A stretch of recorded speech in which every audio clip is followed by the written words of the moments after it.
On day one, he doesn't feel anything close to loss. He feels relief mixed with a strange, quiet confidence. You've gone quiet.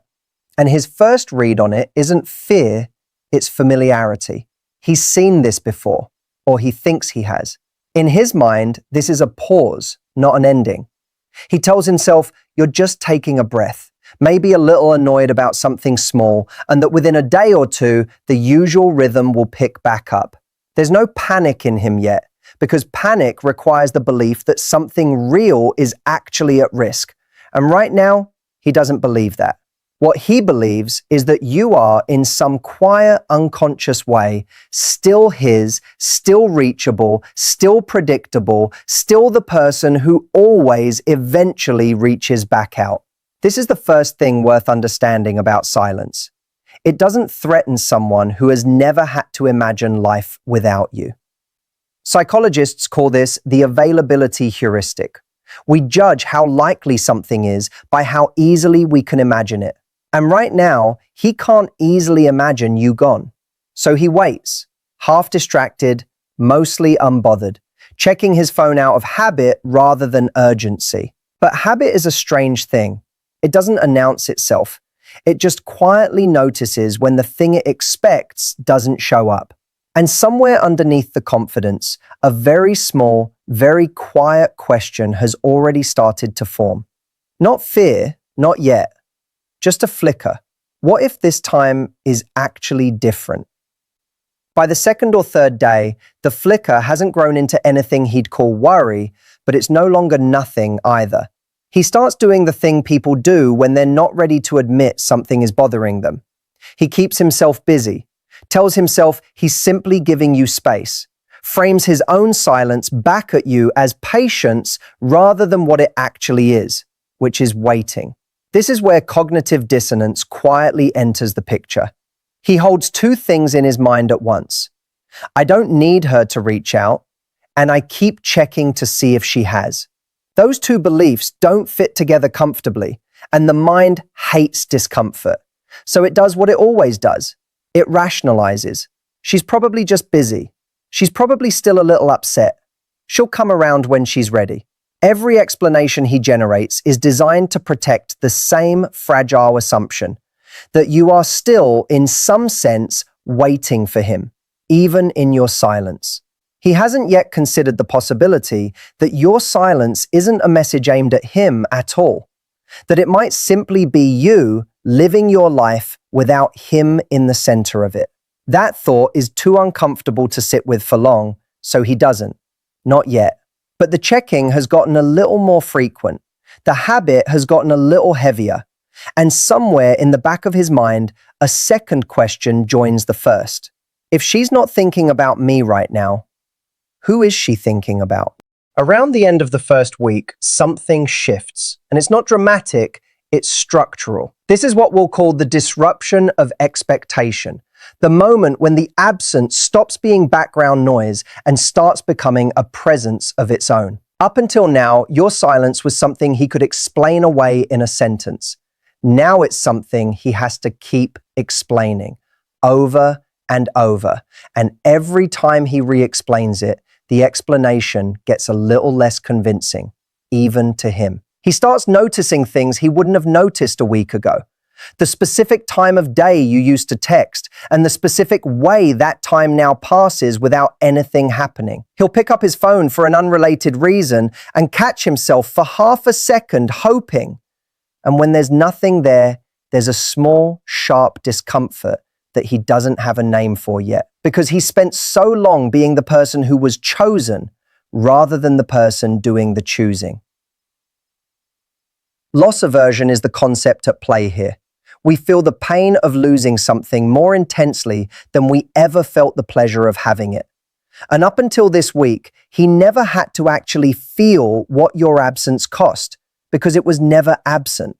It was just there, constant, assumed, like weather he didn't think about because it never changed. Now, the weather has changed, and weather that changes gets noticed.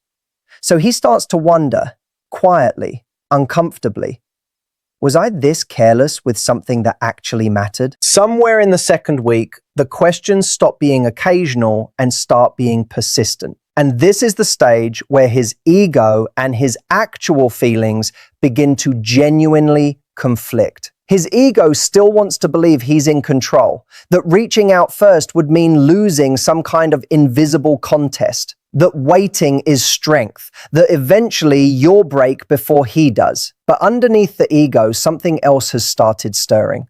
Something less about winning and more about actually missing you, the real you, not the idea of you as a fallback option. He starts remembering specific things, not in a grand cinematic way, but in small, intrusive flashes. A sentence you said once, the way a conversation with you used to feel easy in a way conversations with other people don't. These memories arrive uninvited at inconvenient times, and each one chips away slightly at the story he's been telling himself. The story where he's fine, where this is temporary, where none of this really touches him. He is starting to notice, for maybe the first time in this dynamic, that he doesn't actually have you anymore. Not your attention, not your energy, not the small, easy access to your world that he used to have without ever having to think about it. And a person doesn't usually register the value of something until the moment they realize it isn't guaranteed anymore. So here's where he sits, somewhere between denial and discomfort, still telling himself he's fine, and increasingly aware that he's lying to himself when he says it. How long can someone hold two contradictory beliefs before one of them wins? By the third week, if the silence has held, something closer to real uncertainty sets in. And this is the stage where the balance of power in his own mind starts to genuinely shift. Up until now, he was the one who assumed he understood you, how you'd react, how long you'd last, what you needed from him. That assumption gave him a strange kind of comfort, because if he understood you, he could always predict you. And if he could predict you, he never really had to worry about losing you. But 3 weeks of silence breaks predictability. He no longer knows what you're doing, who you're talking to, how you're feeling, whether you're even thinking about him at all. And not knowing is a very different experience than knowing you're upset but still attached. Not knowing opens the door to every possible story. And the mind, left without facts, tends to fill in the blanks with the story it fears most. This is where a specific kind of anxiety takes hold. Not sadness exactly, but something closer to disorientation. The sense of having lost your footing in a dynamic he used to feel completely secure in. He might start doing small, low-risk things to test the water, liking an old photo, replying to a story. Nothing that requires vulnerability, because vulnerability is still the thing he's most afraid of. But small signals, breadcrumbs really, sent out to see if there's still a connection on the other end. And here's the part worth sitting with. None of this is happening because your silence was a clever tactic aimed at producing this exact reaction. It's happening because distance reveals truth. And the truth your distance is revealing to him has nothing to do with a game and everything to do with what your presence actually meant now that it's gone. By the time real time has passed a month, sometimes longer, something has usually shifted into what we'd call the reckoning stage. And this is where a lot of competitor content stops the story, framing it as the finish line, the moment he finally breaks and comes crawling back, humbled and desperate. But that's not actually the most important thing happening at this stage, and it's not the part that matters most to you. What's actually happening in him, if he's capable of any real self-awareness, is a confrontation with his own choices. He starts to ask himself questions he avoided for weeks. Did I take this for granted? Did I assume I had more time than I actually had? Was I too comfortable to notice what I had until it required effort to keep? This is where regret starts to form. Not the fast, shallow kind that fades in a day, but the slower kind that comes from genuinely reevaluating a pattern, not just a single moment. And here's the thing about regret like that. It's real, it's earned, and it may eventually lead him to reach back out, honestly and without games this time. But whether he does or doesn't isn't actually the point of this stage. The point of this stage is what's been happening on your side of the silence the entire time. Because while all of this has been unfolding in his mind, the denial, the discomfort, the uncertainty, the reckoning, something has been unfolding in yours too, and it matters more. In the beginning, silence might have felt hard, even painful, because you were used to filling every gap with a message, a check-in, reassurance you gave without being asked. Holding that silence wasn't about winning a psychological contest with him. It was about finally giving yourself the room to notice what your own life feels like when it isn't organized around waiting for someone else's response. That's an uncomfortable thing to sit with at first, because if you've spent a long time being the one who reaches out, who initiates, who keeps the connection alive, silence can feel like abandoning a responsibility, even when the responsibility was never yours to carry alone. But somewhere in those same weeks he spent slowly noticing your absence, you were doing something far more valuable. You were noticing your own presence. You were finding out what your mornings feel like when they don't start with checking a phone. You were finding out what your own thoughts sound like when they're not constantly narrating his behavior, guessing at his intentions, managing his moods. And that discovery, quiet as it is worth infinitely more than whatever reaction he eventually has.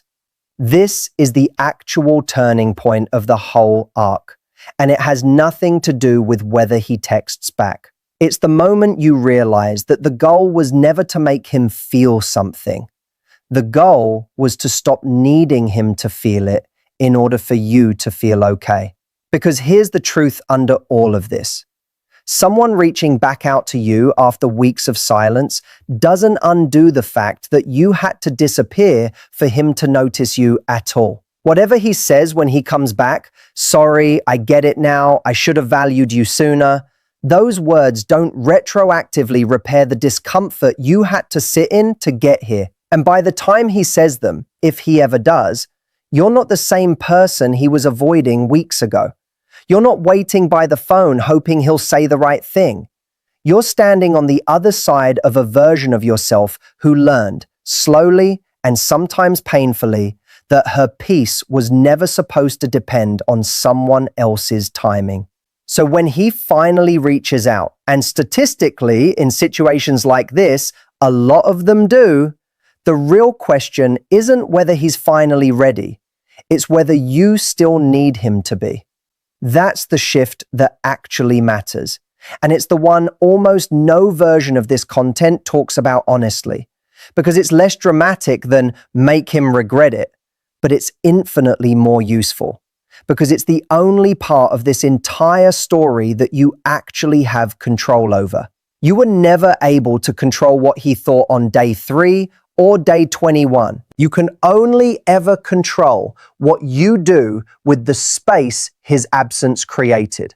And if you use that space to punish him, to plan the perfect comeback, to wait with your arms crossed for an apology you feel entitled to, you'll get to the end of this and still be organizing your emotional life around him. But if you use that space to actually rebuild your own sense of okayness, independent of whether he ever notices, you get to the end of this having gained something no reconciliation or apology could ever give you.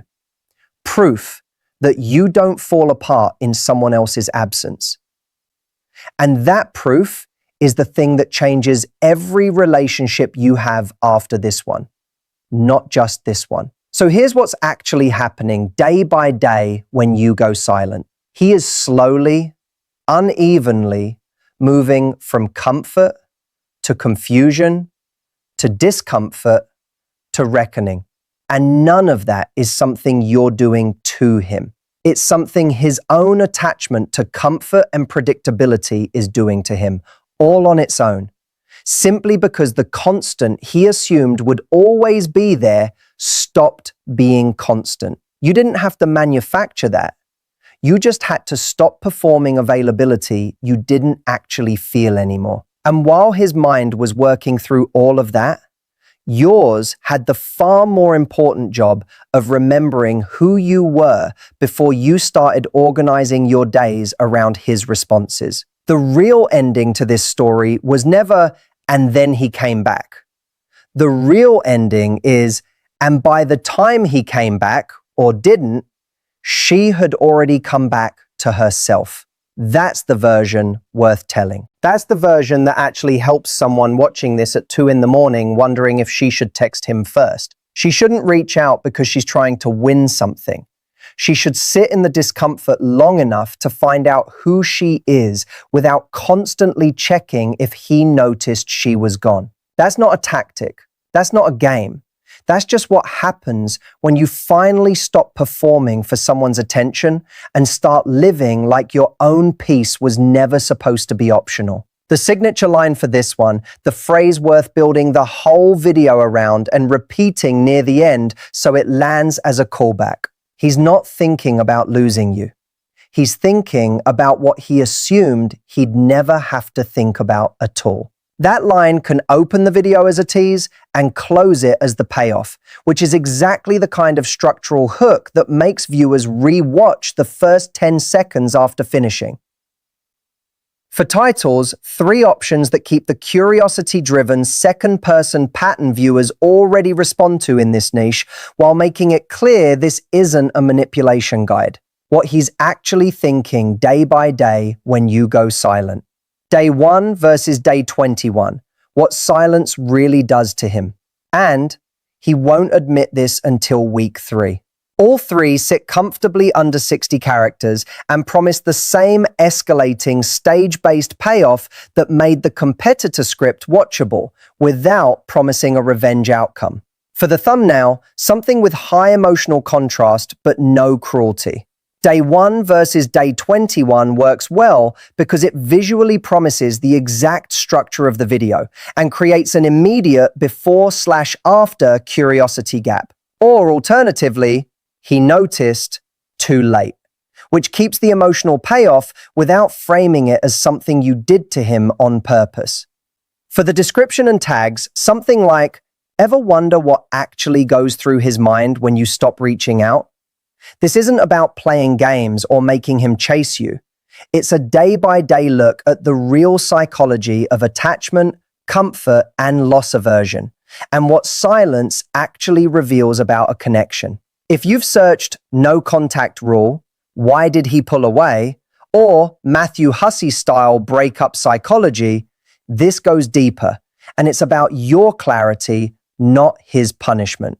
Tags worth including: no contact rule psychology, why men come back after silence, silent treatment psychology, attachment styles and silence, why he pulled away, Matthew Hussey style advice, healing after heartbreak, self-respect in relationships, loss aversion relationships, detachment and healing, dating psychology for women, why silence works.